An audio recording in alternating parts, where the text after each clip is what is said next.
अस्सलाम वालेकुम, मैं हूं शाहजेब खानजादा। नवाज शरीफ की मुहिम क्या कामयाब होती दिखाई दे रही है?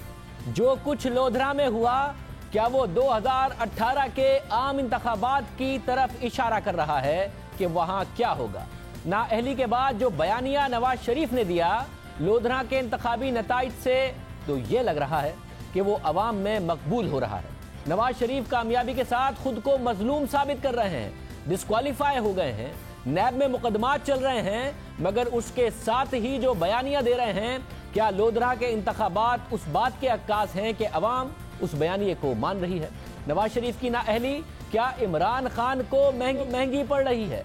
इंतखाबी नताइज तो कम अज कम यही कह रहे हैं। अगर यही सूरत हाल रही तो क्या आइंदा इंतखाबात में नवाज शरीफ बड़ी कामयाबी हासिल करने में कामयाब हो जाएंगे? और क्या इमरान खान के लिए ये ज़्यादा बेहतर होता कि नवाज शरीफ वजीर आज़म रहते, 5 साल पूरे करते, बहुत सारे वादे पूरे ना कर पाते, और गो नवाज गो का जो नारा इमरान खान के पास 4.5 साल रहा, इमरान खान उसी पर अगला इलेक्शन लड़ते।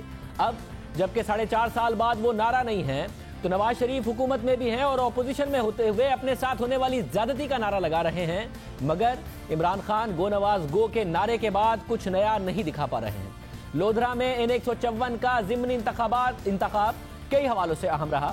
आम इंतखाबात से पहले और चंद माह पहले ही ये इंतखाब हुआ है, इसलिए इसके नताइज किसी न किसी सूरत आम इंतखाबात की अक्कासी ज़रूर कर सकते हैं। दूसरा, ये निशिस्त सुप्रीम कोर्ट से तहरीक इंसाफ के मरकजी रहनुमा जहांगीर तरीन के नाअहल होने के बाद खाली हुई, और 2 साल पहले ही दिसंबर में होने वाले ज़िमनी इंतखाबात में इस निशिस्त से जहांगीर तरीन ने नून लीग के उम्मीदवार सिद्दीक बलोच को तकरीबन 36,000 वोट से शिकस्त दी थी। अब NA-120 में डिस्क्वालीफाई हो गए नवाज शरीफ और वहां से जीत गई कुलसूम नवाज, यहां से डिस्क्वालीफाई हो गए जहांगीर तरीन, मगर जीत गया नून लीग का उम्मीदवार। जहांगीर तरीन की नाअहली के बाद तहरीक इंसाफ ने उनके बेटे अली तरीन को मैदान में उतारा और इमरान खान उसे बेहतरीन उम्मीदवार करार देते रहे। उन पर तनकीद हुई, मोरूसी सियासत का इल्जाम लगा, मगर इमरान खान इस फैसले का दिफा करते रहे। इलेक्शन कमीशन के नोटिस के बावजूद लोधरा गए, वहां खिताब किया, जहांगीर तरीन समेत अहम पार्टी रहनुमा मुहिम चलाते रहे। इसके बावजूद नून लीग के सैयद मोहम्मद इकबाल 1,13,000 से ज्यादा वोट लेकर कामयाब हो गए। हालांकि नून लीग का कोई बड़ा रहनुमा कैंपेन करने उनके लिए नहीं गया और तहरीक इंसाफ के उम्मीदवार को 26,000 वोटों के भारी मार्जिन से शिकस्त दी। नून लीग इस कामयाबी पर खुश है और उसे नाअहली के खिलाफ अवामी फैसला करार दे रही है। खुद साबिक वजीर आज़म नवाज शरीफ ने भी वाज़ेह किया कि एहतसाब के नाम पर इंतकाम का जवाब कल लोधरा के अवाम ने दे दिया। अवाम उनका मुकदमा लड़ रहे हैं। वो चाहते हैं कि नवाज शरीफ को किसी न किसी तरह से सजा हो और ये एहतसाब के नाम पर इंतकाम हो रहा है जो हमारे साथ हो रहा है। मुझे खुशी इस बात की है कि ये सारा कुछ जो कर रहे हैं उसका जवाब पाकिस्तान के अवाम दे रहे हैं। कल जो अल्लाह के फजलो करम से आपने देखा है वो इन्हीं चीज़ों का जवाब है, इन्हीं झूठे केसेस का जवाब है, और फिर एहतसाब के नाम पे जो इंतकाम है ये उसका जवाब है, अवामी रद्द-ए-अमल है ये। तो मैं समझता हूँ कि मेरा मुकदमा अवाम लड़ रहे हैं पाकिस्तान में, और इंशाअल्लाह आइंदा और लड़ेंगे अल्लाह के फजल से। नवाज शरीफ लोधरा के इलेक्शन से पहले जो बयानिया दे रहे थे, लोधरा के इलेक्शन के नताइज को अपने बयानिए की अवाम की तरफ से तस्दीक करार दे रहे हैं कि मेरे खिलाफ जो ज्यादती हुई उसका जवाब लोधरा के अवाम ने दिया है। इससे पहले नवाज शरीफ की बेटी मरियम नवाज ने भी ट्विटर पर लिखा कि नवाज शरीफ के खिलाफ साजिशों को अल्लाह ने नवाज शरीफ की ताकत बना दिया। अब भी समझ जाओ, फैसले अल्लाह के चलते हैं, इसी निजाम पर दुनिया कायम है। अवाम के फैसलों की तौहीन होती है तो उनके फैसले भी सख्त हो जाते हैं। उनके वजीर आजम को निकाला जाए तो वो भी नोटिस लेते हैं। क्या वाकई ऐसा है? मरियम नवाज जिसे साजिश कह रही हैं, नवाज शरीफ उसे मजीद ताकतवर हो रहे हैं और उनकी ताकत में वाकई इजाफा हो रहा है। बहरहाल तहरीक इंसाफ के चेयरमैन इमरान खान ने शिकस्त कबूल करते हुए ट्वीट किया कि कामयाब लोग, इदारे और कौमें अपनी नाकामियों से सीखती हैं। हर शिकस्त अपनी गलतियों का तज्जिया करने का मौका फराहम करती है और इन गलतियों पर काबू पाकर ही मजबूती आती है। हारे हुए दिल के साथ लोग अपनी ताकत कभी हासिल नहीं कर सकते। कई दहाइयों पर मुश्तमिल इंसाफ के लिए सियासी जिद्दोजहद में कभी मायूस नहीं हुआ। उनकी पार्टी 2018 के इंतखाबात में जरूर कामयाब होगी। साथ ही इमरान खान ने लोधरा के ज़िमनी इंतखाबात में शिकस्त की वजूहात के तयन के लिए तहकीकाती कमेटी बना दी है।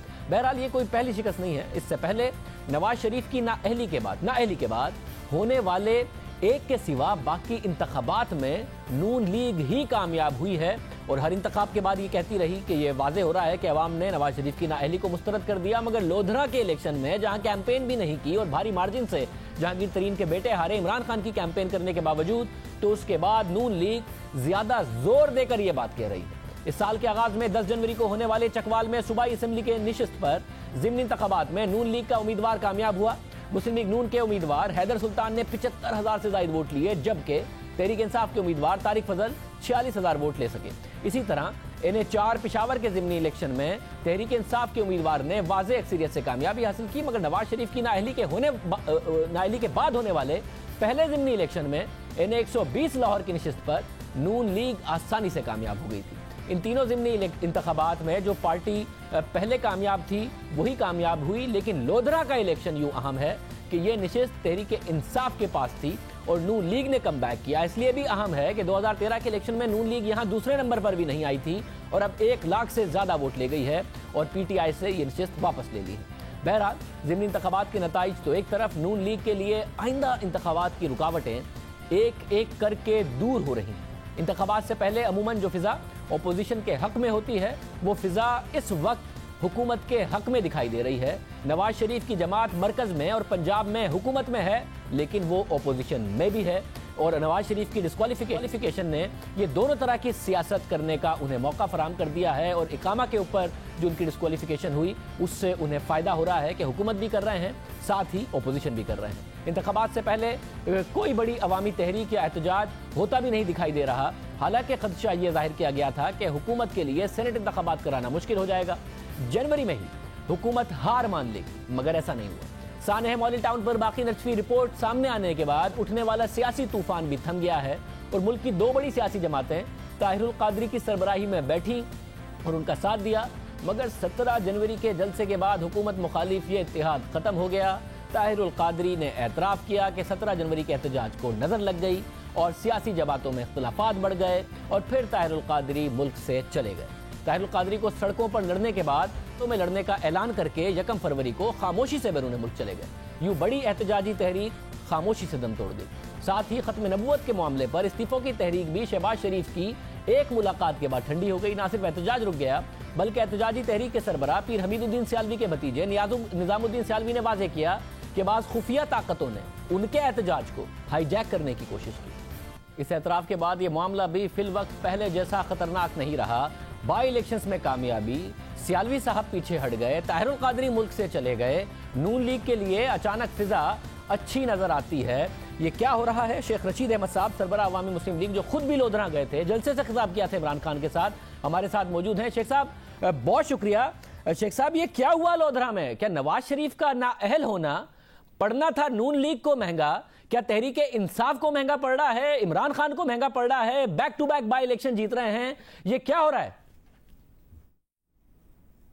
देखें, गिरते हैं शाह सवार मैदान जंग में, इलेक्शन हारे हैं और हारता वो है जो हार तस्लीम करता है। हम इलेक्शन के मुकाबले के लिए तैयार हैं और लोधरा में हम हारे हैं और इसमें कोई शक नहीं कि नवाज शरीफ जीता है। लेकिन एक नाअहल आदमी जो है, जिसके under trial ex prime minister जो है, उससे इलेक्शन में मुकाबला होने जाना है। एटलीस्ट ये बात क्लियर है कि मुकाबला नवाज शरीफ लीग, नून लीग जो भी उसको हेड करेगा उस वक्त, और PTI के दरमियान होगा।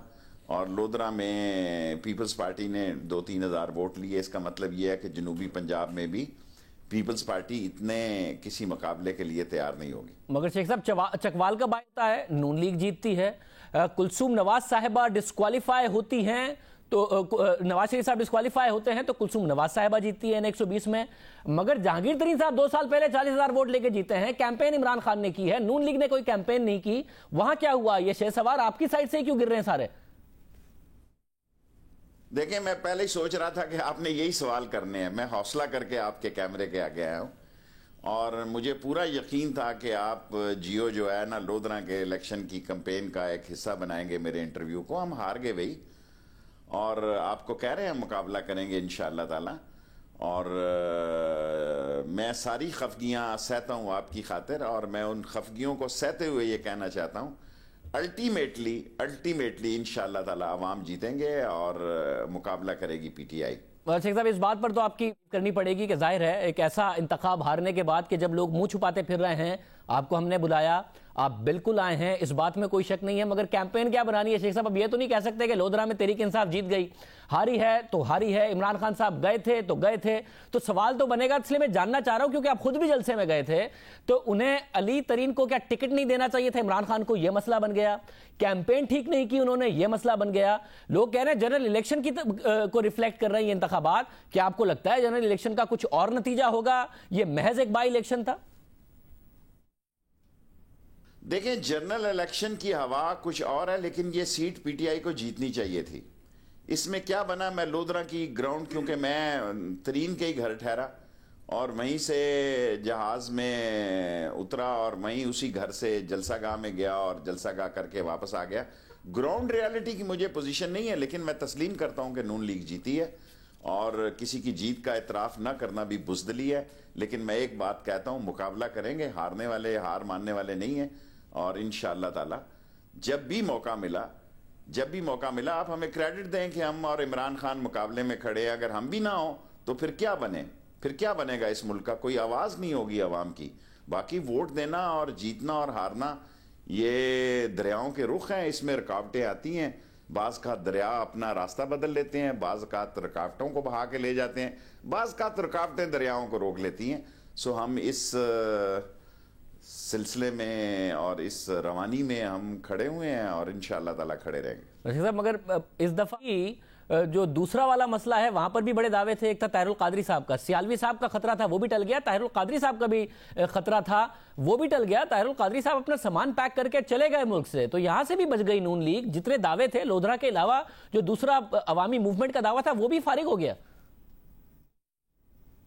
ان کے پاس 1.25 لاکھ داتا درباری تعویذ ہے اور پیسہ پھینک تماشا دیکھ، ان کے پاس 4 دفعہ کا اقتدار ہے۔ آپ یہ پوچھیں کہ غریب کے ساتھ کیا ہوا ہے؟ کل ایل این جی کا کیس ہمارا ریجیکٹ ہوا ہے، جو اصل میں سوچ رہا تھا کہ شاید جس کی وجہ سے پاکستان کی ایکسپورٹ تباہ ہو گئی، جس کی وجہ سے پاکستان کی اکانومی تباہ ہو گئی، مہنگی بجلی، مہنگی گیس، اور جس کی وجہ سے وہ 4 سال میں جنہوں نے $35 بلین لون لیا اور 70 سالوں میں $40 بلین لون ہے، جس کی وجہ سے غریب میں پوچھتے ہیں جا کے نواز شریف صاحب، تانوں نوکری نہیں ملی؟ تانوں نہیں ملی نوکری؟ 4 سال 4 دفعہ 40 سال سے تم اس ملک میں برسر اقتدار ہو، لوگوں کی عمریں گزر گئی ہیں، جو جاب کے لیے ایج کی لمٹ ہے وہ گزر رہی ہیں، لوگوں سے پوچھتے ہو تانوں نہیں نوکری ملی؟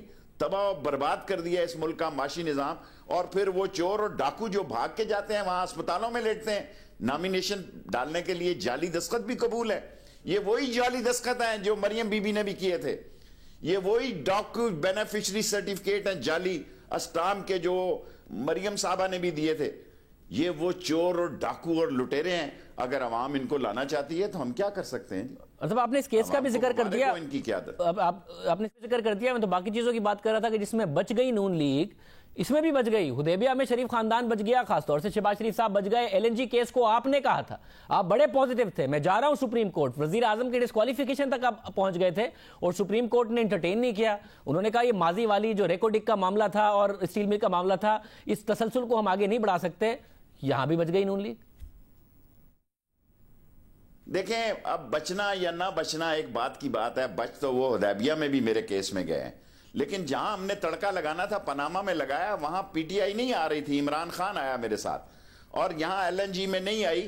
میں سمجھتا ہوں جو میں نے بات کی کہ حدیبیہ چوروں کی ماں ہے اور ایل این جی چوروں کی نانی ہے، جائیں گے نیب کے پاس بھی، کیوں نہیں جائیں گے؟ جسٹس جاوید اقبال کے پاس جائیں گے، ان کو بتائیں گے کہ یہ دیکھیں جناب، اپنا ان کے پاس ٹرمینل ہے لیکن 2,72,000 پہ پر ڈے پہ لیا، استعمال ہو نہ ہو، اپنا ان کے پاس نظام ہے لیکن بغیر ٹینڈرنگ کے، بغیر کسی مسئلے کے انہوں نے 200 ارب روپے کا، ٹھیک ہے وہ نیب اس کا فیصلہ کرے، آپ اس کے ہاتھ رکھ دیجئے گا، مگر سیاسی طور پر آپ نے کہا پاناما کا تڑکا تو ہم نے لگایا ہے، باقیوں میں بچ گئے، مگر جو پاناما کا تڑکا آپ نے لگایا ہے وہ تڑکا آپ کے حق میں لگا ہے یا آپ کے خلاف لگا ہے؟ 4.5 سال حکومت بھی کر لی نواز شریف نے، اب جا رہے عوام میں اور کہہ رہے ہیں کہ میں نے 3 چیزوں کے وعدے کیے تھے، اکانومی بہتر کروں گا، لا اینڈ آرڈر بہتر کروں گا اور روشنی لے کے آؤں گا، لوڈ شیڈنگ ختم کروں گا، میں نے 3 وعدے پورے کیے اور میرے خلاف سازش کر کے مجھے نکال دیا گیا۔ یہ ان کا نیریٹو ہے، ان کا دعویٰ سچا ہے غلط ہو سکتا ہے، یہ ان کا بیانیہ ہے۔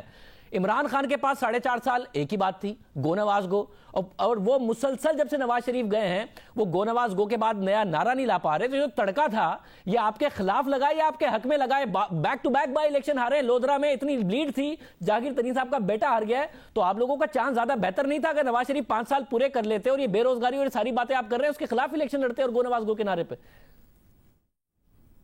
دیکھیں یہ آپ کے دیکھنے کی نظر ہے. کراچی سے دیکھیں تو ایسے ہی نظر آتا ہے نا. سزا ہو لینے دیں، کیس کا فیصلہ ہونے دیں، بے شک ان کے حق میں ہو جائے. شیخ صاحب میں کراچی ہوں یا لودھرا میں بیٹھ کے دیکھوں، لودھرا میں پی ٹی آئی ہار گئی، چکوال میں بیٹھ کے دیکھوں وہاں بھی ہار گئی، لاہور میں جیت گئی نون لیگ نواز شریف صاحب کی ڈسکوالیفیکیشن کے بعد. تو الیکشن میں یہ ہو رہا ہے. نیب کے مقدمات میں اگر سزا بھی ہو گئی اور ثابت بھی ہو گیا اب، تو مجھے بتائیں کہ نواز شریف صاحب کو اس میں آگے ان کے بیانیے کو فائدہ ہوگا یا نقصان ہوگا اب جب نیب کے مقدمات ہیں آگے؟ سزا ہو لینے دیں، پھر فیصلہ کریں گے کیا ہونے جا رہا ہے. اگر چوروں اور ڈاکوؤں کو اسی طرح آپ چھوڑتے رہے، اگر آپ پیناما میں لندن کے فلیٹس میں لندن میں ٹرائل ہو رہے ہیں، آپ اس کی خبر نہیں دیں گے؟ جی آپ نہیں دیں گے کہ لندن والوں نے نواز شریف کو کہا کہ جناب علی بتائیں یہ پاک لین کا کیا مسئلہ ہے؟ آپ دبئی کے معاملات میں اتنے ہزار لوگوں کی بات کرتے ہیں، آپ لندن میں بھی نواز شریف کا نام لیں. شیخ صاحب اب میری شکایت ہے، آپ کہتے ہیں کہ آپ میرا شو نہیں مس کرتے. آپ نے میرا دبئی والا شو دیکھا ہے مگر جو لندن والا شو ہے وہ نہیں دیکھا. ہم نے کیا ہے شو، اٹھایا ہے سوال کہ پاکستان میں تو قطری شہزادہ اور اس کا خط لے آئے تھے، جب لندن میں اگر تحقیقات ہوں گی تو کیا کون سا خط دکھائیں گے؟ کیا قطری کو دکھائیں گے؟ کس کو دکھائیں گے؟ کیسے موقف ثابت کریں گے؟ آپ نے شو مس کر دیا، میں شکایت ہو رہی ہے. آپ کہتے ہیں آپ شو دیکھتے ہیں سارے ہمارے. نہیں میں نے نہیں دیکھا، میں معذرت خواہ ہوں. اگر آپ نے ایسا کیا تو بہت اچھا کیا، اور میں جیو سے نہیں لڑتا، کبھی بھی نہیں لڑوں گا. بے شک میں شام کو تانے سن لوں یا صبح تانے سن لوں، کیونکہ میں نہیں سمجھتا کہ ہمیں جرنلزم سے، جرنلسٹ سے یا چینل سے لڑنا ہے. آپ پسند کریں یا نہ پسند کریں، لیکن آپ کو اپنی بات عوام تک پہنچانے کے لیے جیو جیسے چینل اگر بلاتے ہیں تو آپ کو ضرور جانا چاہیے. شیخ صاحب یہ عام بات ہے جرنلزم کے لیے، بات درست ہے. ہم نے آپ کو جب بھی بلایا ہے، چاہے کتنے بھی اختلافات ہوں، اور آپ نے کہا ہو کہ آپ مشکل میں پڑ جائیں گے، آپ آتے ہیں کہ میرے دوست ناراض ہو جائے گا، اس کے باوجود آپ آتے ہیں. ایک بات بتا دیں، آپ کو ہنگ پارلیمنٹ نظر آ رہی تھی پچھلے انٹرویو میں جب آپ سے بات ہوئی تھی؟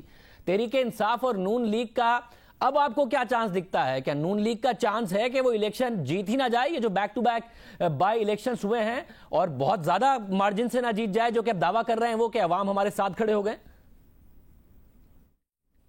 میں نہیں دیکھ رہا. گو کہ سیاسی حالات ان کے بڑے موافق ہیں. سینٹ میں جو کچھ کراچی میں ہوا ہے، جو کچھ آپ نے مجھ سے سینٹ کا سوال نہیں کیا، جہاں ممبر بک رہا ہے، جہاں گندی نالی کی اینٹیں تاج محل میں لگ رہی ہیں، شام کو پارٹی چھوڑتے ہیں اور صبح یہ گولڈن لوٹے جو ہے نون کے ممبر بن جاتے ہیں. سو ضمیر کے اندر بھی تو کوئی بات ہے جی. تیسری دفعہ آپ گولڈن لوٹے بن رہے ہیں اور آپ کے نزدیک وہ بڑے انٹلیکچوئل ہوں گے، اور ادھر جو پیسے بیچ رہے ہیں نامینیشن پہ بھی بک رہے ہیں، نامینیشن پہ بھی لوگوں نے پیسے وصول کیے ہیں. سو جہاں منڈی لگی ہو، جہاں ایک جمہوریت کے نام پر خرید و فروخت کی منڈی لگی ہو، اس میں آپ ایسے گولڈن لوٹوں کو یہ سمجھیں کہ یہ ملک کا مستقبل سنوار دیں گے. نہیں سنورے گا. اس ملک میں جمہوریت اسی وقت سٹرونگ ہوگی جب لوگوں کے مسئلے حل ہوں گے اور لوگوں کی آواز. شیخ صاحب لوگوں کے مسئلے ہونا لازمی ہے، حل ہوئے. آپ نے کیا تھا کہ نون لیگ کو لوگ چھوڑ کے جائیں گے، گئے نہیں. پھر کہا گیا کہ کیونکہ اب یہ فنڈز دے رہے ہیں مگر الیکشن کے قریب چھوڑ کے جائیں گے. یہ لودھرا کے الیکشن کے نتائج دیکھنے کے بعد جنہوں نے بھی ایم پی ایم این اے کا الیکشن لڑنا ہے وہ چھوڑ کے جائیں گے یا ٹکٹ کے لیے بھاگیں گے نون لیگ کے کہ بھائی ان کی تو ہوا چل پڑی ہے؟ کیا ہوگا؟ دیکھیں گزارش یہ ہے، جس نے بکنا ہوتا ہے نا وہ کئی بار بک جاتا ہے. پاکستان میں ہر روز ایک نیا مسئلہ ہے، ہر 10 دن بعد ایک نیا مسئلہ ہے. اور جو بکاؤ مال ہیں، جمالی صاحب 1 ووٹ سے بنے تھے، 20 پیٹریاٹ وہاں بنے تھے. اب آپ سینٹ میں دیکھیں، اگر کراچی سے فائدہ اٹھا لیتی ہے پیپلز پارٹی اور بلوچستان سے اٹھا لیتی ہے، تو جو نواز شریف نے جو آج کل بڑکے مار رہے ہیں، ہوائی فائر کر رہے ہیں، جو عدلیہ کو روز گالیاں دے رہے ہیں، اور عدلیہ تو ان کے حق میں فیصلے دے رہی ہے. میں سمجھتا ہوں بہت اچھی بات ہے کہ عدلیہ انصاف پہ مبنی فیصلے دے رہی ہے. اور ہمارے دونوں کیسز کو، پہلے کیسز کو تو میرے جذبات ہیں حدیبیہ میں، لیکن اس کیسز میں انہوں نے اگر سمجھا کہ ایلن جی ہم نیب میں جائیں تو ضرور جائیں گے. بہت شکریہ. کل ہمارے پروگرام میں فاروق ستار صاحب موجود تھے اور انہوں نے دعویٰ کیا، فروغ نسیم صاحب کے حوالے سے دعویٰ کیا اور کہا کہ یہ -2 ہونے جا رہا ہے. پہلے -1 کیا تھا، اب -2 کرنا ہے. اور فروغ نسیم صاحب نے کہا ہے کہ فاروق ستار صاحب نہیں، اصل لیڈر پرویز مشرف ہیں. آج فروغ نسیم صاحب کا جواب بھی سامنے آیا اور ان کا کہنا رد عمل آیا، جس میں انہوں نے واضح کیا کہ پرویز مشرف سے بھائیوں جیسا تعلق ہے، وہ اچھے انسان ہیں لیکن ان کے سیاسی لیڈر نہیں۔ اس حوالے سے فاروق ستار کی باتیں غلط انداز میں فاروق ستار کو پہنچائی گئی ہیں باتیں۔ اب یہ بڑا دلچسپ معاملہ ہے کیونکہ 17 تاریخ کو جنرل ورکرز کا اجلاس بلایا تھا فاروق ستار نے، 16 تاریخ کو بلا لیا ہے بہادر آباد گروپ نے۔ کون ڈومینیٹ کرے گا؟ فروغ نسیم صاحب بھی ہمارے ساتھ موجود ہے۔ فروغ صاحب بہت شکریہ۔ فروغ نسیم صاحب، کوئی ہمدردی پرویز مشرف صاحب سے یا کوئی اختلاف فاروق ستار صاحب سے؟ کیا وجہ ہے کہ آپ انہیں ہٹانا چاہتے ہیں، -2 چاہتے ہیں بقول فاروق ستار کے، اور پرویز مشرف کو لیڈر بنانے کی باتیں کر رہے ہیں؟ نہیں، یہ بالکل غلط ہے۔ میں آپ کو بتاؤں کہ پرویز مشرف صاحب میرے بڑے بھائیوں کی طرح میں ان کی رسپیکٹ کرتا ہوں۔ اچھے آدمی ہے، بہت شریف آدمی ہے، پاکستان کے لیے بہت انہوں نے ریلنٹلس کام کیا ہے، جتنی بھی ان کی تعریف کی جائے کم کی جائے، سوائے جو انہوں نے جوڈیشری کو جو ہینڈل کیا، اور میں نے ان سے پوچھا یہ آپ نے اس طرح کیوں کیا؟ تو انہوں نے کہا یار میں لائر نہیں تھا، اور اس وقت جو میرے لیگل ایڈوائزرز تھے انہوں نے جو مجھے راستہ بتایا تو میں نے سمجھا یہی ہے۔ پاکستان میں مارشل لاء لگتے رہے ہیں، کنڈون ہوتے رہے ہیں، لیجیٹمائز ہوتے رہے، تو میں تو پرویز مشرف صاحب کی سوائے جو ان کی جوڈیشری کی آخر میں جو ہینڈلنگ تھی اس کے علاوہ تو انہوں نے جتنے کام کیے اچھے کیے۔ پرویز مشرف صاحب پر اگر پروگرام ہو تو میرا خیال ہے کافی سارے اعتراضات کے ساتھ سوالات بہت سارے ہو سکتے ہیں، مگر کیونکہ بات فاروق ستار صاحب کی ہو رہی ہے تو پھر آپ سمجھتے ہیں وہ لیڈر بن جائیں؟ ایسی قسم کی کوئی بات اور فاروق ستار صاحب ہٹ جائیں؟ آپ نے کہا یہ نہیں، کبھی نہیں کہا۔ مطلب دیکھیے بات پتہ کیا ہوئی تھی، ہوا یہ تھا کہ ایئرپورٹ پہ 2 بڑے معزز لوگ، میرے بڑے دل میں بہت مجھے محبت ہے ان دونوں سے، وہ بیٹھے ہوئے تھے اور میں بس اپنی ترنگ میں کچھ پیچھے بیک گراؤنڈ تھا، کچھ ڈسکشن کچھ دوستوں سے ہوا تھا، اور میں نے وہاں آ کے کہا کہ دیکھیے کراچی یا اربن سندھ میں سب سے زیادہ جو اچھا ٹائم گزرا ہے وہ ملٹری رول میں گزرا۔ حالانکہ ایوب خان کے زمانے میں فاطمہ جناح کو سپورٹ بھی کیا تھا، اس کے باوجود ایوب خان کا زمانہ بھی کراچی کے لیے قدرے اچھا تھا، کنسیڈرنگ جو اب آپ کمپیریزن کر لیں۔ ضیاء الحق صاحب کا بھی زمانہ بہتر تھا، اور پرویز مشرف صاحب کا زمانہ تو بہت بہتر تھا اربن سندھ کے لیے، اور اس کی وجہ یہ ہے کہ جو فوجی حضرات ہیں پھر میرٹ پہ کام کرتے ہیں، پھر ایکویٹیبلی دیکھتے ہیں، ایکوالٹی دیکھتے ہیں، بہت سی چیزیں جو ہیں وہ صرف لائکس ڈس لائکس یا ایتھنیسٹی پہ نہیں کرتے، تعصب کم ہوتا ہے۔ تو اس کی وجہ سے کراچی میں ایک اچھا دور ہم نے دیکھا۔ اب اس کا مطلب یہ تھوڑی ہے کہ پرویز مشرف صاحب کو MQM کا چیف بنا دینا چاہیے، بلکہ ایک وقت تھا کہ پرویز مشرف صاحب جب یہ 22 اگست کے بعد میری بات چیت رہتی ہے ان سے، تو میں نے ان سے کہا بھی کہ سر آپ کا تو اتنا بڑا سٹیٹس رہ چکا ہے، چیف آف آرمی سٹاف رہ چکے ہیں، صدر رہ چکے ہیں، چیف ایگزیکٹو رہ چکے ہیں، تو انہوں نے میری بات بھی مانی، اور یہ بائی دا وے یہ باتیں فاروق ستار صاحب سے میں نے شیئر بھی کی، اور میرے خیال میں فاروق بھائی کی غلطی نہیں ہے، تو وہ جو اور شاید وہ لوگ بھی صحیح نہیں سمجھے۔ پرویز مشرف کی بات کی تھی، یہ بھی کہا تھا کہ فاروق ستار کوئی لیڈر نہیں ہے، وہ نہیں ہے لیڈر؟ اب میں بتاتا ہوں، نہیں دیکھیے وہ بات کا کانٹیکسٹ ہوتا ہے نا ہر چیز کا۔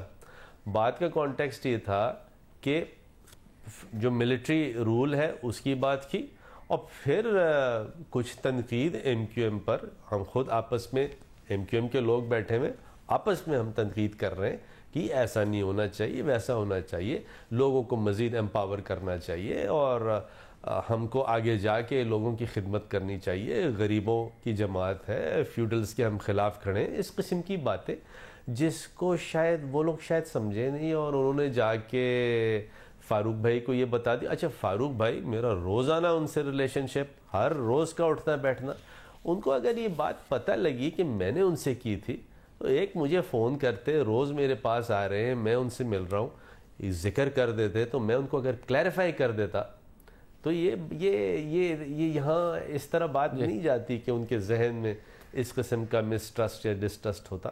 بہت شکریہ فروغ نسیم صاحب ہمارے ساتھ موجود تو کہتے غلط ہے، میں ایک الگ کانٹیکسٹ میں بات کر رہا تھا۔ پروگرام میں آگے بڑھتے ہیں۔ نقیب اللہ محسود کے ماورائے عدالت قتل کو 1 مہینہ گزر چکا ہے، سپریم کورٹ کے از خود نوٹس کی سماعت ہوئی، ڈیڈ لائنز کے باوجود مرکزی ملزم راو انوار پیش نہیں ہوئے، اور حفاظتی ضمانت انہیں اس کے باوجود آج مل گئی۔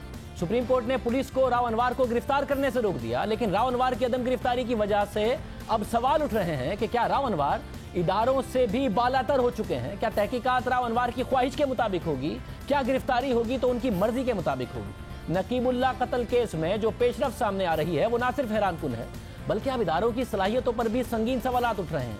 आज नकीबुल्लाह कत्ल केस की सुप्रीम कोर्ट में तीसरी समाअत हुई।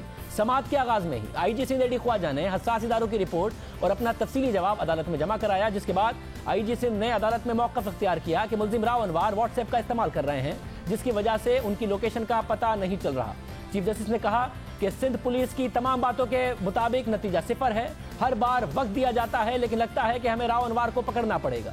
इन रिमार्क्स के बाद अदालत में राव अनवर की जानिब से लिखे गए खत को पढ़कर सुनाया गया, जिसमें राव अनवर ने लिखा है कि वो बेगुनाह हैं। चीफ जस्टिस इस वाक़े से मुताल्लिक SIMI और IB के अरकान पर मुश्तमिल मुश्तरका तहकीकाती टीम बना दें तो वो अदालत के सामने पेश होने के लिए तैयार है, लेकिन सिंध हुकूमत की तरफ से बनाई गई तहकीकाती टीम पर उन्हें एतबार नहीं है। जिसके बाद अदालत के इस्तफसार पर सिंध पुलिस के सरबराह एडी ख्वाजा ने इस बात की तस्दीक की कि इस खत में लिखी गई इबारत के नीचे जो दस्तखत हैं वो राव अनवर के हैं, जिस पर चीफ जस्टिस ने रिमार्क्स देते हुए कहा कि जिस तरह इंसाफ का हुसूल मजलूम का हक होता है, इसी तरह जालिम को भी ये हक हासिल है कि राव अनवर को इंसाफ मिलना चाहिए और शहादत के बगैर किसी को मुजरिम नहीं कह सकते। जिसके बाद अदालत ने राव अनवर को हिफाजती जमानत का हुक्म सुनाते हुए कहा कि राव अनवर जुम्मे को अदालत के सामने खुद से पेश हों, अगर उन्हें हिफाजत चाहिए तो हिफाजत फराहम की जाएगी। अब ये है कि एक मुल्जिम है, वो आया भी नहीं, रुपोश भी है, इदारे उसे बरामद भी नहीं कर सके, उसने खत लिखा, उस खत की बुनियाद पर आज अदालत ने उनकी जो उन्होंने मुतालबा किया था और अदालत से इस्तदा की थी, वैसी एक JIT भी बना दी और उनको गिरफ्तार भी अब नहीं किया जाएगा, वो खुद जुमे को पेश होंगे। आज से तकरीबन 50 साल पहले एक स्कूल की लड़की अपने हक के लिए लड़ी और स्कूल इंतजामिया को झुकने पर मजबूर कर दिया। इस लड़की के स्कूल आने से पहले तक स्कूल में स्कूल इंतजामिया अपनी मर्जी से हेड गर्ल का इंतखाब करती थी, जिसे स्कूल इंतजामिया चाहती उसे सब कबूल कर लेते थे, मगर इस लड़की ने यह तरीका कबूल नहीं किया और इस इंतखाबी अमल पर सवाल उठाते हुए कहा कि हेड गर्ल का इंतखाब होना चाहिए, यानी कि हेड गर्ल का इंतखाब बाकायदा तौर पर तालिब इल्म करें, ना कि खुद इंतजामिया कर दे। बच्चियों को अपनी हेड मुंतखब करने का मौका मिलना चाहिए। इस लड़की ने बरसों से राइज स्कूल की रिवायत बदल कर रख दी और स्कूल इंतजामिया हेड गर्ल के इंतखाब के तरीका बदलने को तैयार हो गई। ये स्कूल की लड़की कोई और नहीं, आसमा जहांगीर थी, जो जब एक छोटी सी लड़की थी उस वक्त भी इतनी ही जमहूरियत पसंद थी। स्कूल की ये लड़की जब कॉलेज पहुंची तो इसने मुल्क के सबसे ताकतवर इदारे को चैलेंज किया। उसके बाद निस्फ सदी तक आसमा जहांगीर ने इंसानी हुकूक, मजदूरों के हुकूक, सियासी और कानूनी हुकूक और हक के साथ खड़ी रही। इस रास्ते में उनके सामने कोई भी आया, चाहे वो इदारे थे, जागीरदार थे, सियासतदान थे या फिर आमिर, आसमा जहांगीर उन सब के खिलाफ खड़ी हुई और डट कर खड़ी हुई। आसमा जहांगीर ने हुकूक की इस लड़ाई में ना सिर्फ अपने हामियों के लिए आवाज बुलंद की, बल्कि अपने मुखालिफिन के हुकूक के लिए भी लड़ती रहीं जब मुखालिफिन के साथ ज्यादती हुई। बात पाकिस्तान में बसने वाले मजलूमों की हो या फिर दूसरे मुल्कों में रहने वालों की, आसमा जहांगीर ने हर मजलूम और पिसे हुए तबके के लिए आवाज उठाई। अगर इस मुल्क में आमरीतों के खिलाफ किसी एक शख्स की तन्हा जिद्दोजहद का जिक्र आएगा, हम सबके जहन में आसमा जहांगीर का नाम आएगा। आज से 4 दहाइयों पहले जब मुल्क में आमरीत थी, जब कोई सोच भी नहीं सकता था कि वो आमरीत के खिलाफ आवाज भी बुलंद कर सके, ऐसे में एक 20 साला निहत्ती लड़की ने उस वक्त के आमिर को ललकारा, क्योंकि स्कूल से ही आसमा जहांगीर ने झुकना नहीं सीखा था, क्योंकि स्कूल से ही आसमा जहांगीर जमहूरियत पसंद थी। जो गलत समझा उसे चैलेंज किया। अयूब खान के बाद फौजी आमरीत जनरल याया खान को मुंतकिल हुई। आज़ादी इजहार राय पर पाबंदी बरकरार रही, कैदोबंद का सिलसिला भी जारी रहा। याया खान के दौरे आमरीत के खिलाफ बोलने वाले और उसे गलत समझने वाले सरकारी मुलाजमीन को नौकरियों से बरतरफ कर दिया गया। इन बरतरफ सरकारी मुलाजमीन से एक मलिक गुलाम जिलानी भी थे, जो आसमा जहांगीर के वालिद थे। मलिक गुलाम जिलानी को मुलाजमत से बरतरफ करके जेल भेज दिया गया। जेल जाने के बाद मलिक गुलाम जिलानी ने अपनी 18 साला बेटी आसमा जहांगीर को एक खत लिखा, जिसमें कहा कि वो अपनी वालिद की रिहाई के लिए अदालत से रुजू करें। आसमा जहांगीर ने लाहौर हाई कोर्ट में अपने वालिद की रिहाई के लिए एक दरख्वास्त दायर की, जिसमें यह मौक़िफ़ अख्तियार किया गया कि गवर्नर पंजाब ने हलफ लेने से पहले ही सरकारी ओहदेदार को बरतरफ किया, जो कि गैर कानूनी है। इस दरख्वास्त पर लाहौर हाई कोर्ट में समातें होती रहीं, मगर केस किसी नतीजे पर नहीं पहुंच सका।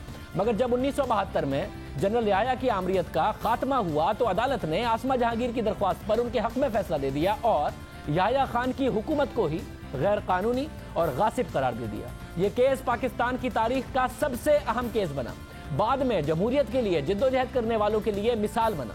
अदालती तारीख में इस केस के हवाले दिए गए स्कूल इंतजामिया को चैलेंज करने वाली आसमा जहांगीर ने मुल्क के सबसे ताकतवर इदारे को चैलेंज किया। मुल्क के सबसे ताकतवर इदारे से वो फैसला लिया, अदालत से, दूसरे ताकतवर इदारे से, जो आज से पहले नहीं हुआ था, उससे पहले नहीं हुआ था। क्या ये केस आसमा जहांगीर की पहली सियासी और कानूनी फतह करार पाई? अपने वालिद के केस के दौरान आसमा जहांगीर का अदालतों में इतना आना जाना हुआ कि उन्होंने वकालत की को ही अपना पेशा बनाने का फैसला कर लिया। ना सिर्फ कानून के शोबे का इंतखाब किया, बल्कि सारी जिंदगी जिद्दोजहद की। 70 की दिहाई के आखिर में आसमा जहांगीर ने कानून के शोबे में कदम रखने के बाद लाहौर में खवातीन वकला की अपनी लॉ फर्म बनाई, खवातीन वकला की। और फिर जनरल जिया के दौर में आमराना कवानीन के खिलाफ जिद्दोजहद उसी प्लेटफॉर्म से मुनज़्ज़म की।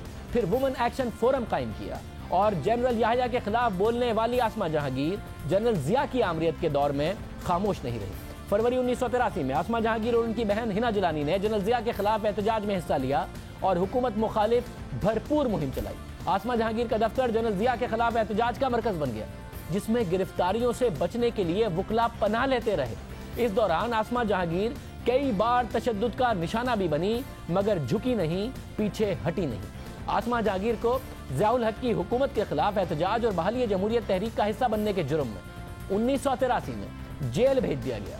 जनरल याह्या के बाद जनरल ज़ियाउल हक को चैलेंज किया और फिर जनरल परवेज मुशर्रफ ने मुल्क में जमहूरियत का तख्ता उल्टा तो उसके खिलाफ आसमा जहांगीर ही सड़कों पर निकली, किसी से पीछे ना रही, एहतजाज किया और नजरबंद रही। जनरल जिया की तरह जनरल परवेज मुशर्रफ के दौर में उन्हें नजरबंद किया गया, मगर आसमा जहांगीर के मुताबिक तो जेल जाना काबिल फख्र बात है, इससे डरना क्या। जलसे जुलूसों की वजह से कभी जेल भी जाना पड़ा। जेल भी गई हूँ, हाउस अरेस्ट भी हुई हूँ, थानों में भी कई दिन काटे हैं, मारे भी खाए हैं, डंडे भी खाए हैं। और जेल जाना तो एक मैं आज पाकिस्तान में समझती हूँ कि ये तो प्राइड है। जो लोग जेल नहीं गए उनको पूछना चाहिए कि वो जेल गए क्यों नहीं है। आपको डर नहीं आता? हम कोई जुर्म तो नहीं कर रहे होते जिससे हम डरे। ना सिर्फ फौजी आमरीतों के खिलाफ जिद्दोजहद की, बल्कि जमहूरी दौर में शख्सी आमरीत के खिलाफ भी सबसे तवाना आवाज आसमा जहांगीर ही की रही। नवाज शरीफ के दूसरे दौरे हुकूमत में जब उन्होंने तमाम इख्तियारात अपने हाथ में लेने की कोशिश की, शख्सी आमरीत की तरफ बढ़े, तो उन्हें आसमा जहांगीर की मुखालफत का सामना करना पड़ा। भुट्टो की भी शख्सी आमराना जो पॉलिसी थी उस पर भी आसमा जहांगीर ने खुलकर तनकीद की। इसी तरह आसमा जहांगीर ने कानून की हुक्मरानी के लिए भी जिद्दोजहद की। 2007 में जब परवेज मुशर्रफ की आमरीत के दौर में अदलिया को कैद किया गया तो बहाली अदलियात की तहरीक में आसमा जहांगीर आगे रही। उन्हें नजरबंद भी रखा गया, मगर उनकी जिद्दोजहद बरकरार रही। ना सिर्फ अदलिया की बहाली की जिद्दोजहद की, बल्कि जब अदलिया ने आईनी और कानूनी इख्तियार से बढ़कर काम करना शुरू किए तो उसके खिलाफ भी सबसे ज्यादा मौसर आवाज आसमा जहांगीर ने बुलंद की और आखिरी वक्त तक बुलंद की। जब अदलिया को पाबंद किया गया तो आसमा जहांगीर बोली, जब अदलिया ने तजावुज किया तो भी आसमा जहांगीर ही बोली। सिर्फ यही नहीं, अपने वकालत के करियर के आगाज में ही आसमा जहांगीर ने अपने वालिद के साथ मिलकर सियासी कैदियों की रिहाई और उनके अहले खाना की देखभाल के लिए जिद्दोजहद शुरू की। और इसी दौरान लाहौर में एक इंसानी हुकूक की जहतों के नाम से एक सेमिनार मुनक़िद किया, जहां इंसानी हुकूक कमीशन पाकिस्तान का क़याम अमल में आया। इस कमीशन के क़याम में मरकजी किरदार आसमा जहांगीर का रहा और फिर बाद में इस कमीशन ने मुल्क में इंसानी हुकूक की जिद्दोजहद में अहम किरदार अदा किया। आसमा जहांगीर ने इस तबके के लिए भी बात की जिसके लिए कोई और नहीं बोला, खामोश रहा, कभी किसी और को ख्याल नहीं आया, मगर आसमा जहांगीर को ख्याल आया। ना सिर्फ बोली बल्कि उनके साथ खड़ी रही, खवातीन के हुकूक की जंग लड़ी, क्योंकि आसमा जहांगीर के ख्याल में खातून कमज़ोर नहीं होती। जियो न्यूज़ के प्रोग्राम एक दिन जियो न्यूज़ के साथ में अपने 2003 के इंटरव्यू में आसमा जहांगीर ने वाज़ेह किया कि खातून कमज़ोर नहीं होती, बस वो जंग नहीं चाहती, वो अमन पसंद होती है और अमन पसंद होना कमज़ोरी नहीं होती। दुनिया भर में मजमूई तासुर ये है कि औरत मर्द से बुज़दिल है। हाँ, इसलिए बुज़दिल है कि औरत जंगें नहीं करवाती है। औरत सिर्फ जंगों में उसके साथ जो ज़्यादतियाँ होती हैं उस पर चुप कर जाती है। यानी आज जो दुनिया में हो रहा है वो औरत की मर्जी से तो नहीं हो रहा।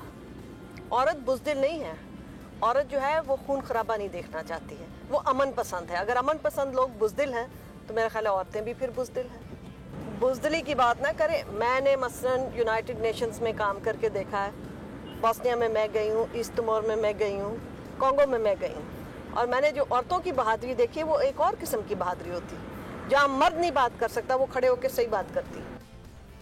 और फिर बाद में जब खवातीन के हुकूक के हवाले से कानून साजी की मुखालफत हुई तो सबसे मौसर आवाज़ आसमा जहांगीर के सामने आई। हमारे प्रोग्राम में आसमा जहांगीर ने इस तरह की कोशिशों पर खुलकर तनकीद। पाकिस्तान की औरत ने फतह हासिल किया है नोबेल पीस प्राइज से लेके क्रिकेट के मैदान तक, और इन्होंने क्या किया है, हमारे नाम नहाद उलमा ने, ये औरतों की तजलील है। और सारी दुनिया के मौलवी इकट्ठे हो जाएं, वो इसको नाफिज नहीं कर सकते, क्योंकि हमारी औरत अपने आप को प्रोटेक्ट करना जानती है और वो वकार की ज़िंदगी निकलना चाहती है और रहना चाहती है और रहेगी। इनके दर पे नहीं हम बैठे हैं। अक़लियतों को हक दिलाने के लिए उनका साथ दिया। भट्टा मजदूरों की सबसे मौसर आवाज़ बनी। लापता अफराद के लिए सड़कों पर निकली। आसमा जहांगीर ने जनरल ज़ियाउल हक के खिलाफ जिद्दोजहद जारी रखी तो आसमा जहांगीर पे उस वक्त की मजलिस शूरा ने तौहीन रिसालत का इल्ज़ाम लगाया। उस वक्त तौहीन रिसालत का इल्ज़ाम लगाया और इस इल्ज़ाम की तहकीकात के लिए कमीशन भी कायम किया, लेकिन आसमा जहांगीर के खिलाफ कोई सबूत ना मिला और वो इल्ज़ाम से बरी हो गई। फिर उसके बाद आसमा जहांगीर ने हर उस शख्स का मुकदमा लड़ा जिस पर तौहीन अदालत के झूठे इल्ज़ामात लगाए गए। 1993 में उन्होंने सलामत और रहमत मसीह का केस लड़ा और इल्ज़ाम झूठा साबित भी किया। इसी तरह आसमा जहांगीर ने भट्टा मजदूरों को इंसाफ दिलाने की जिद्दोजहद का आगाज किया। भट्टा मजदूरों के केसेस बगैर मुआवजे के लड़े। किसानों को इंसाफ दिलाने के लिए अदालतों में उनकी आवाज बनी। ओकाड़ा में किसानों की जमीन पर कब्जे के खिलाफ कोई नहीं बोला। किसी में लिखने की हिम्मत ना होती, बोलने की हिम्मत ना होती, मगर आसमा जहांगीर सुप्रीम कोर्ट में उनकी आवाज भी बनी और एक ऐसे वक्त में बनी जब कोई उनके हक में नहीं बोल रहा था, जैसा कि हमने बात की। आसमा जहांगीर लापता अफराद के लिए मुसलसल आवाज उठाती रही। ना सिर्फ आवाज उठाई बल्कि हमेशा मजम्मत की।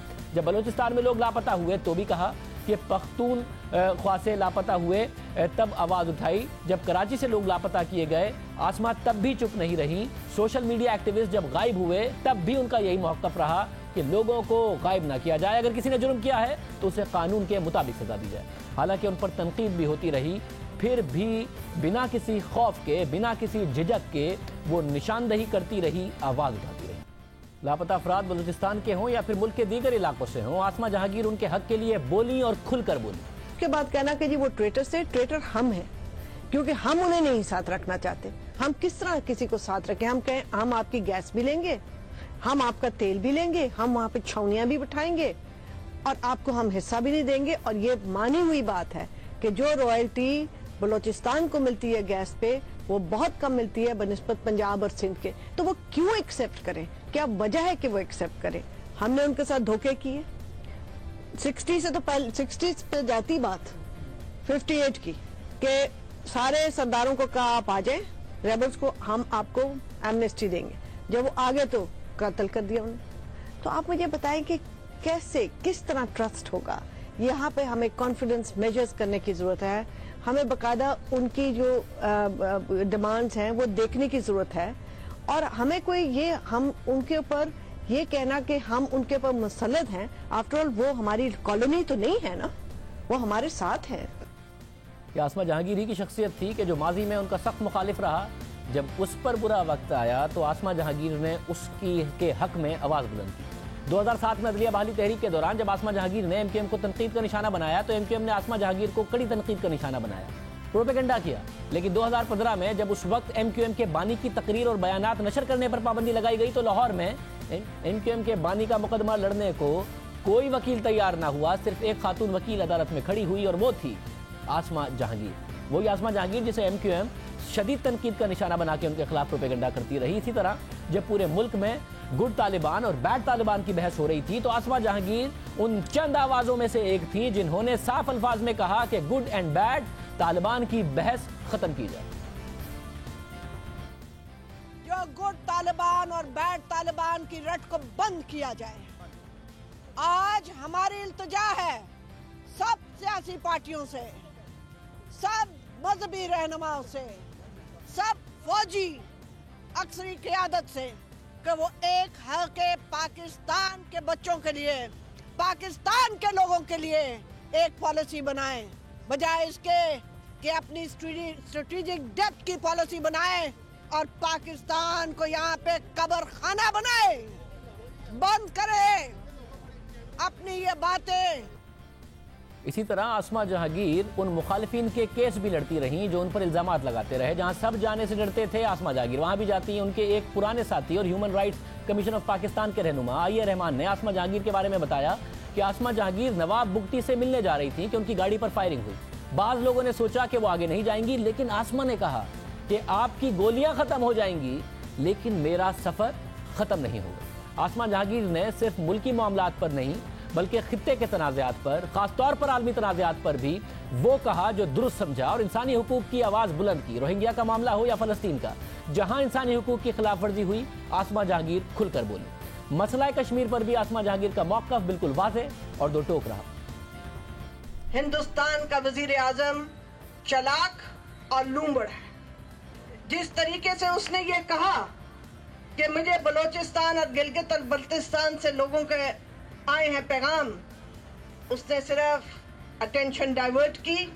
मुसलमान श्रीनगर में जो बैठा है उसकी मैं यहाँ तक जा रही हूँ कि उसके ऊपर बाकायदा तौर पे एक मुहिम है कि इनको खत्म करना है। लड़ेंगे, जरूर लड़ेंगे, डिमिलिटराइज कराएंगे और हम अपने उन साथियों को भी कहेंगे जो हिंदुस्तान में हैं, जो लिबरल सोच रखते हैं, जो बाहर निकले, आओ हमारे साथ चलो, आओ चलो कश्मीरियों को आजादी दिलवाएं और इस पूरे खित्ते को आजाद करवाएं। आसमा जहांगीर जब तक जिंदा रही मजलूमों की आवाज़ बनी रही। नकीबुल्लाह महसूद को जाली पुलिस मुकाबले में कत्ल किया गया। इस ज्यादती के खिलाफ जब पख्तून बरादरी ने लॉन्ग मार्च किया, इंसानी हुकूक की अलंबरदार आसमा जहांगीर उनके दरमियान भी पहुंची, उनका दर्द बांटा। तबीयत खराब थी फिर भी पहुंची और इस तासुर के खिलाफ आवाज़ उठाई कि किसी को सिर्फ इस बुनियाद पर दहशतगर्द करार ना दिया जाए कि वो पश्तून है या बलोच। आज सिर्फ इसलिए आई कि मैं आपकी बहन हूं, आपका दुख बांटने आई। और मैं ये समझती हूं कि पाकिस्तान पख्तूनों के बगैर, पाकिस्तान बच्चा खान के बगैर एक तंग नजर पाकिस्तान। आसमा जहांगीर का नई नस्ल के हवाले से ये मानना था कि नई नस्ल सोचती है, इसलिए वो बात भी करेगी, सवाल भी करेगी, उसकी जबान को बंद नहीं किया जा सकता। तो ये हम प्रोटेक्ट करें कि वो एक डिग्निफाइड जिंदगी गुजार सके। एक फ्रीडम ऑफ एक्सप्रेशन होना चाहिए, जबान बंदी और तालाबंदी नहीं होगी। अब नई जनरेशन आई है, वो सोचती है, वो बात करेगी, वो सवाल भी करेगी। तो ये कोई नहीं है कि हर चीज़ धौंस के जरिए नहीं हो सकती है। आसमा जहांगीर को उनकी जमहूरियत और इंसानी हुकूक के लिए खिदमात पर 2010 में हिलाल इम्तियाज और सितारा इम्तियाज से नवाजा गया। साथ ही उन्हें अक़वाम मुत्तहिदा के इदारे यूनेस्को ने भी अवार्ड दिया। इसके अलावा 2010 में उन्हें फ्रीडम अवार्ड भी दिया गया। इसीलिए सिर्फ पाकिस्तान ही नहीं, दुनिया भर के मीडिया ने आसमा जहांगीर की मौत की खबर को खुसूसी कवरेज दी, जो शायद ही किसी पाकिस्तानी को मिली होगी और बहुत कम पाकिस्तानियों को मिली होगी। उनका जनाजा भी मुनफरिद रहा।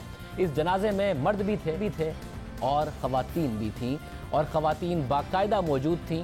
ताकतवर भी थे और कमज़ोर भी थे, अशराफिया भी थे और मजदूर भी थे, मुसलमान भी थे और गैर मुस्लिम भी थे आसमा जहांगीर के जनाजे में।